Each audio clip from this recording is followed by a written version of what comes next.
Good morning, everyone.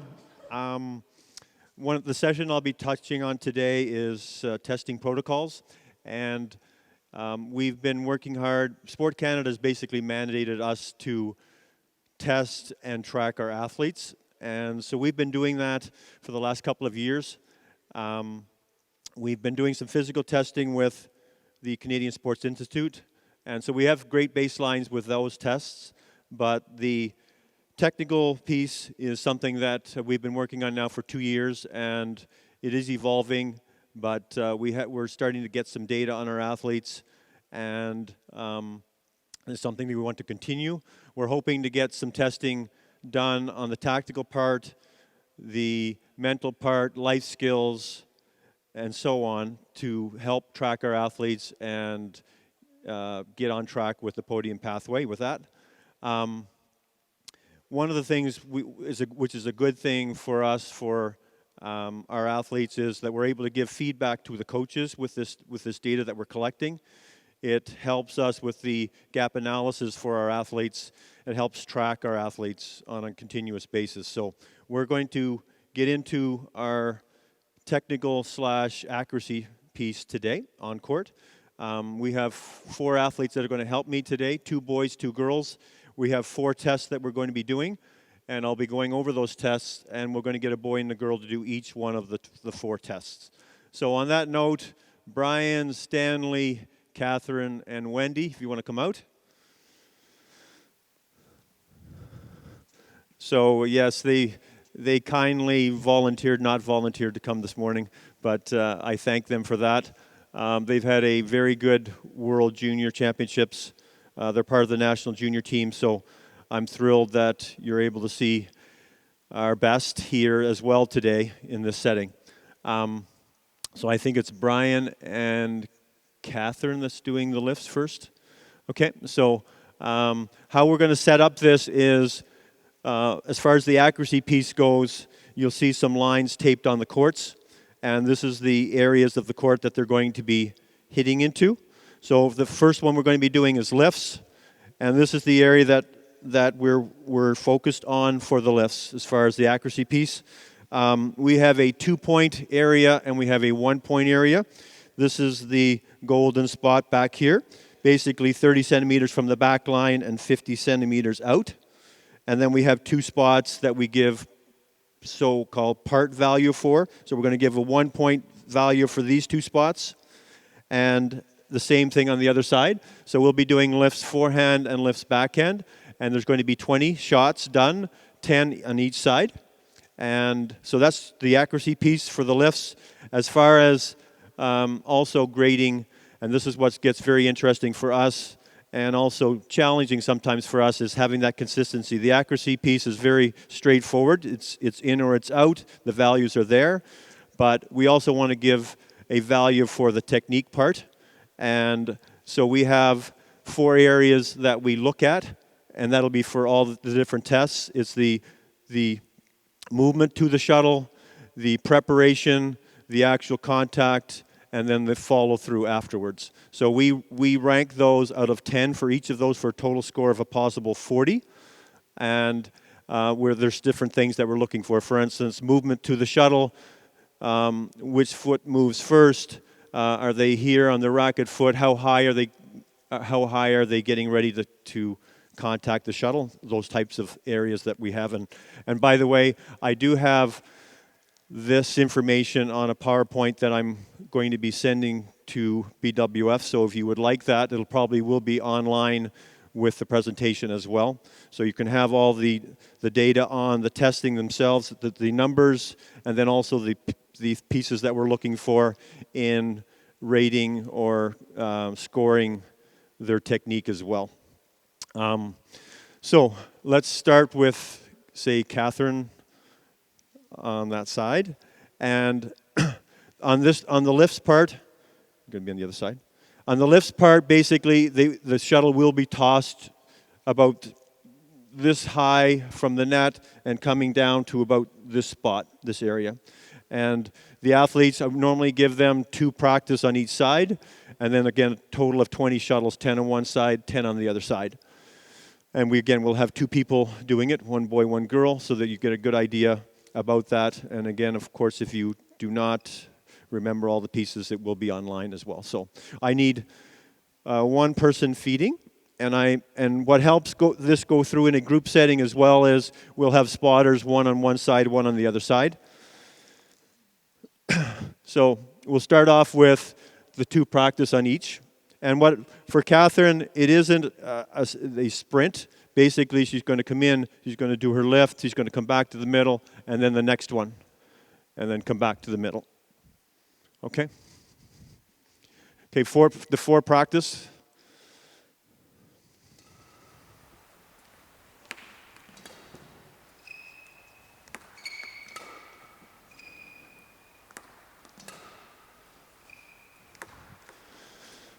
All right, so we're going to get started now. 20 shuttles in a row, 10 on each side.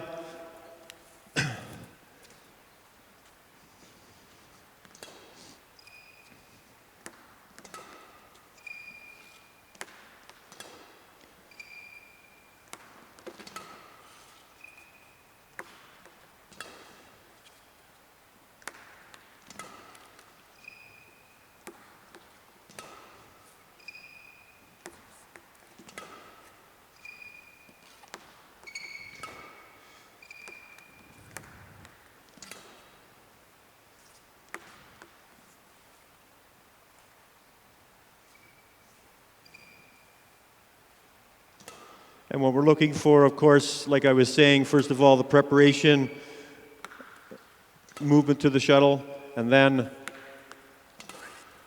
the timing for the shot itself, and then the recovery at the end.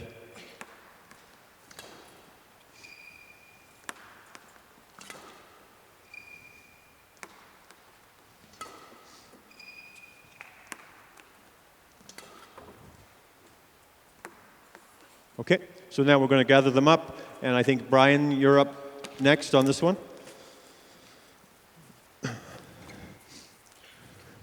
What we're trying to do with this testing as well, myself and Andrew DeBecca, who, by the way, helped with the planning of all of this, but what we were hoping to do with this is getting the provincial coaches and club coaches to be involved. We test our athletes now twice a year. But we would love to get to test them 4 times a year at least. So this is where we're hoping the club coaches and provincial associations will get involved with our program. So then maybe they can have a testing day at their club and then give us that data as well. Okay.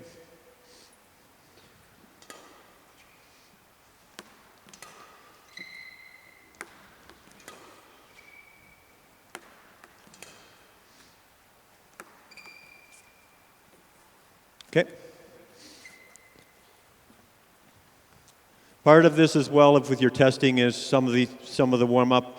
We didn't have a lot of warm-up for this, getting our athletes here early. So I would encourage also to do a bunch of practice before you start doing your testing, so they feel comfortable with what's going on. These athletes have been tested with this before, so they are pretty comfortable with this, but if you haven't done this before, you can do some training and drills that involve these shots, so then when they do their testing, they're pretty comfortable with it.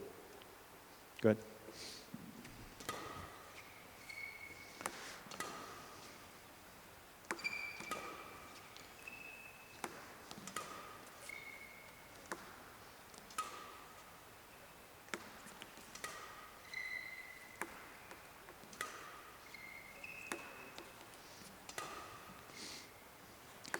On the lifts, we do not want a really flat lift. It's not like a high single serve, but it is a lift that you're getting the opponent into that deep corner.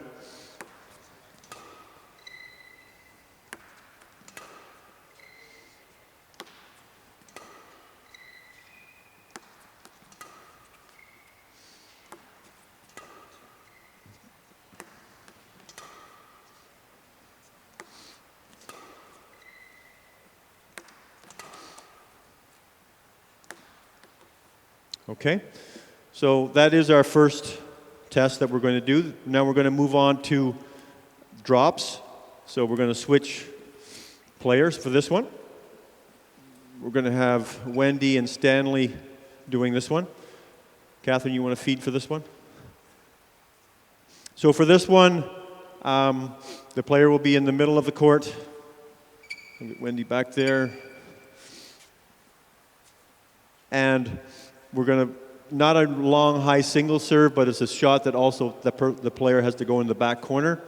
And for the drops, this is the area we're going to be looking at. 30 centimeters from the singles line to this line, and 30 centimeters from the middle taped line to the end. And this, of course, is going to be our 2-point zone. And 50 centimeters from this line to this line is the area that we feel we want to have a drop come in.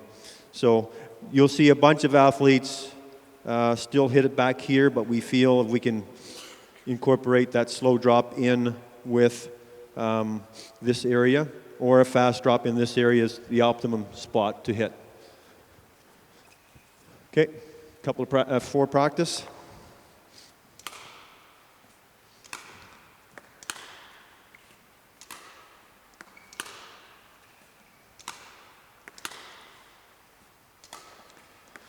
So before Wendy starts, so what we want to see is, of course, for the technique part, starting there, going into the corner, and then coming back, though, after each shot to the middle, and then that's when Catherine will do the next shot.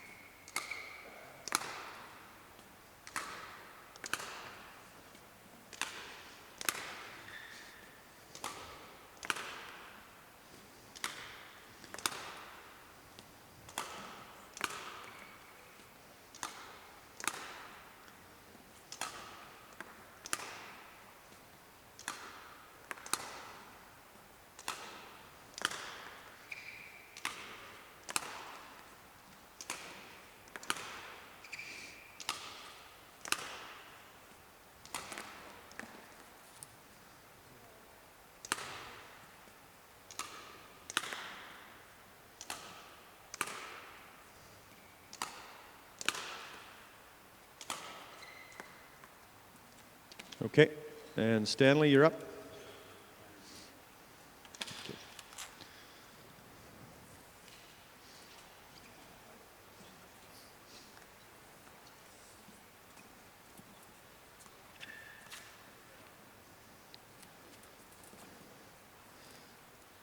So your four practice, Stanley.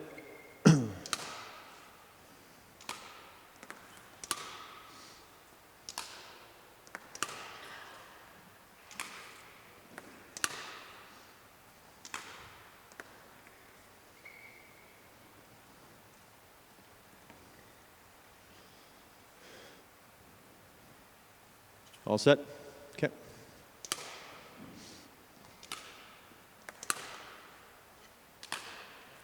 And again, good movement in and out of those corners to the back to the middle.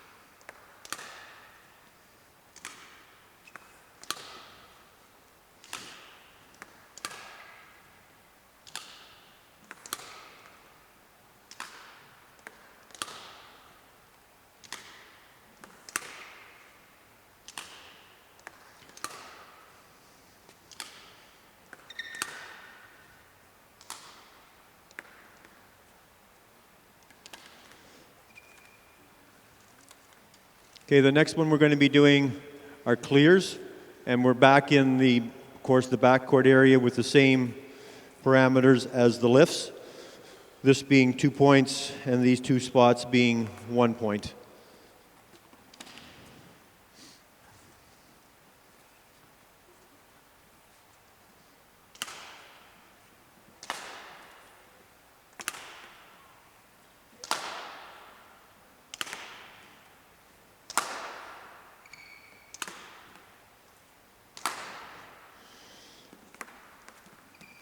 And yes, we are looking for a around the head in that corner, in case you're wondering. Okay, here we go.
What is one of the interesting things about this data when we try to get other coaches involved with this is the scoring or the rating on the technical piece, and then for us to be on the same page. And so far what we've done, we've ranked them out of 10, but I've got some of the coaches that are here today actually having helped with this testing in the past, and it's basically what, for instance, Effendi may see is not exactly what I see in the scoring, and it's for us to, I guess, have the most detailed explanation of what we're looking for, but with that there's always still some discrepancies, and that's what we are continuing to work through is exactly, there's some technique that you'll see on the court today, for instance, in the semifinals, that isn't exactly the same. But is it still good quality? Is it still acceptable in the scoring is one of the pieces that we're continuing to work through. And then the scoring, whether it should be out of 10, 4 to make it more consistent, is we continually have that discussion on that. So for now, what we've gone with is out of 10. I'm going to say we're in the ballpark with other coaches that we have, but it's still something that you'll see if you do this testing or do other testing. If you have multiple coaches, what they see is maybe not exactly what you see. So we put out great detail on what we're looking for or what should be looked at, but then at the end of the day, it's still going to be some subjectivity come into play, and that's something that we're striving to try to eliminate as much of that as possible, but it still exists in the program in the early stages. This is our second year of doing this. Okay.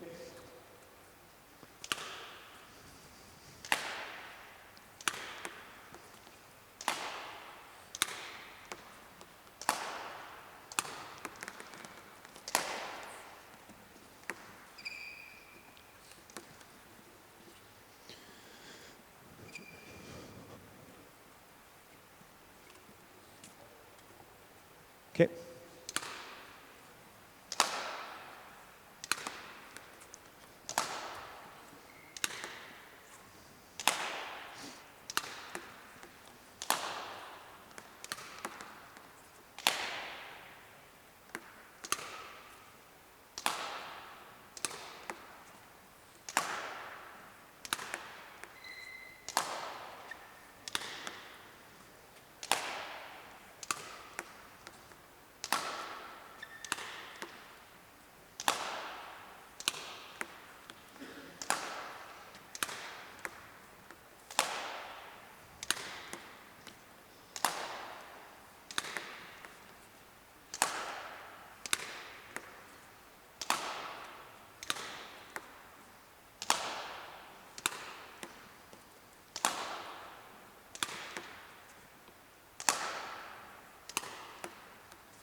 And the last one we're going to be doing is smash.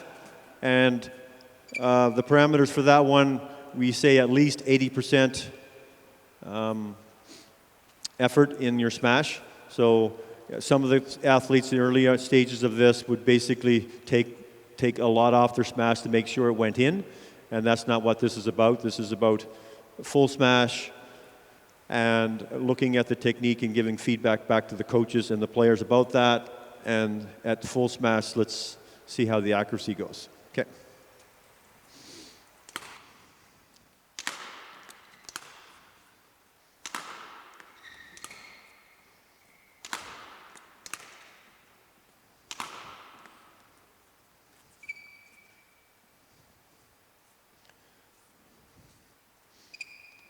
Okay.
And our last demonstration, Stanley for smash.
Thank you, athletes. We're just going to wrap up here a little bit before if you have any questions about this.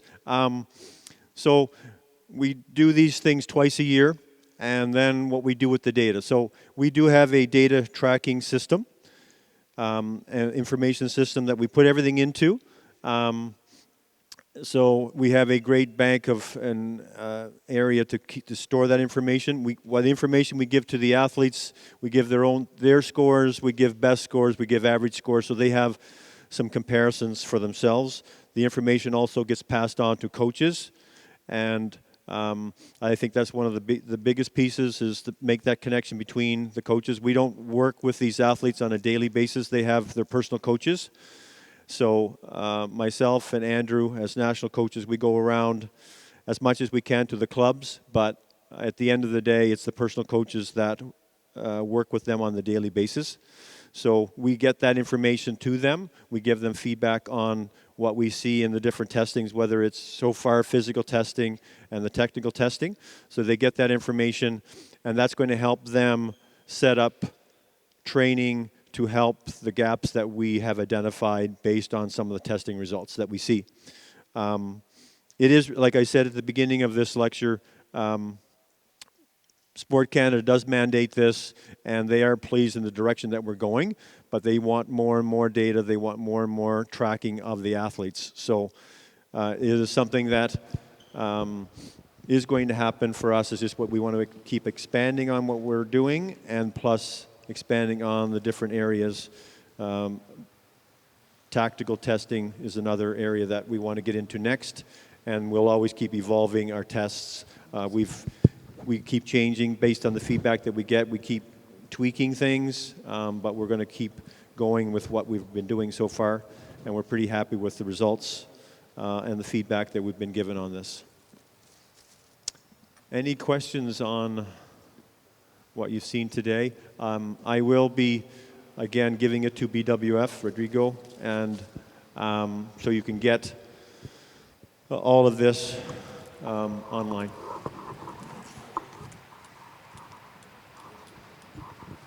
Hi, Anthony from Sherbrooke University in Quebec. 2 questions. Yes.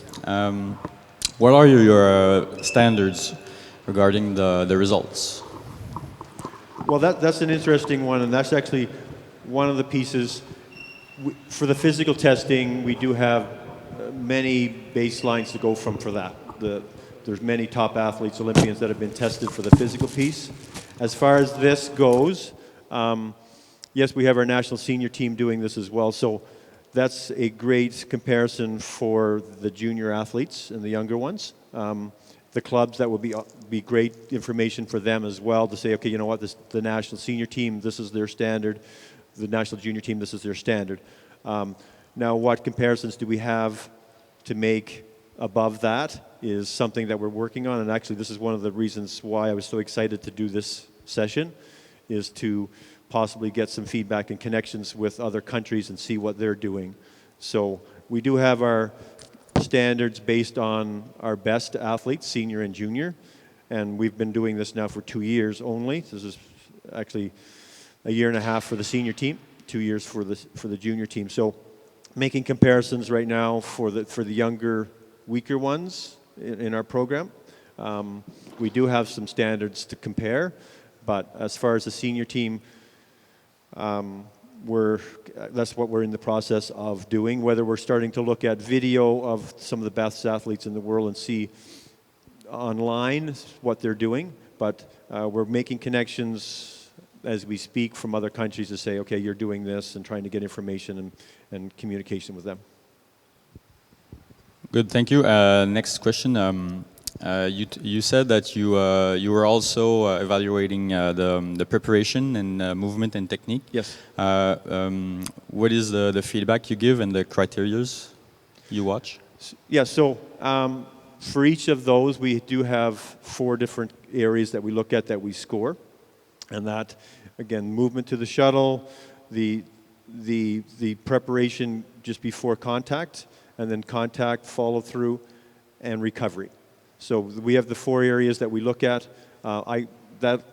More detailed explanation of each of those is I'll be putting online as well, so you can read like just a paragraph on each one.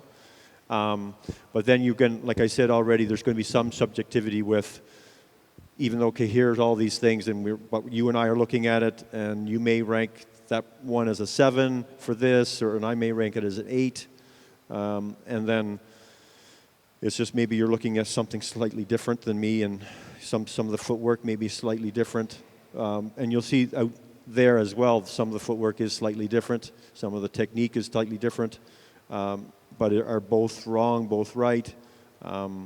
We've set standards, but of course there's a gray area with that as well. Hi, I'm Victor from Ottawa. When you store the data, do you retain the details like points scored on the left side versus the right side, whether the 1-point ones are short or long or out to the side? Yeah, that's interesting. So when we first started, we basically took the total, and then we did see gaps. Okay, one hit on the forehand side, they scored, say, a 25 on the accuracy piece, and then they scored a 5 on the other side. So right after the first testing, we did change that, and we went and started taking results both sides. So we do store the data, 10 here on the forehand, backhand side, and that's in that system. I'm Sarah from Vancouver, and here. Oh, sorry. There you are. And have you done this for doubles as well, or it's just for singles? We talked a lot about that. That's an interesting question as well, because when we did this, what the feedback that we got from some of the players was, well, I'm a doubles player, so should this not be my area to hit, say, for the 2-point, and this my area for the 1-point? So we thought a lot about that, but and we may go to that someday, but for now, being in the early stages, we still felt its accuracy. So, okay, we want you to hit it to this spot on the court. So for now, we're saying, okay, this is still this area, possibly because it makes it a little simpler, but we did discuss that area, and we did get feedback saying, hey, I'm a doubles guy or girl, and this shouldn't this not be my area? So our response to that was, yes, we understand that, and it may get to that point, but for now, yes, we want you to hit the shuttle here, and whether it's a doubles player, singles player, for now we're going with here, but we may someday in the future, maybe near future, go to here for a doubles person. Can I ask you one more question? Sure. About the feeders, because that's important too, right? Yes, it is. Then how they feed and where, do you have any specific location for feeders, or just? The feeding part, we had some of our athletes be involved with some testing that the BWF did last year, and they actually had a feeder or machine, and I think that would probably be the most consistent, but not everybody has a feeder part. So we basically get. And the other part, by the way, what we're doing is we're getting video on these pieces as well, so you're able to click on and actually see a demo for it and what happens with that. But typically, it should be around this area for feeding. I'm going to say approximately where you would normally stand for, say, a single serve is kind of the area that we do it, except for the lifts, which they'd come up a little bit closer, maybe to the line, and toss from here.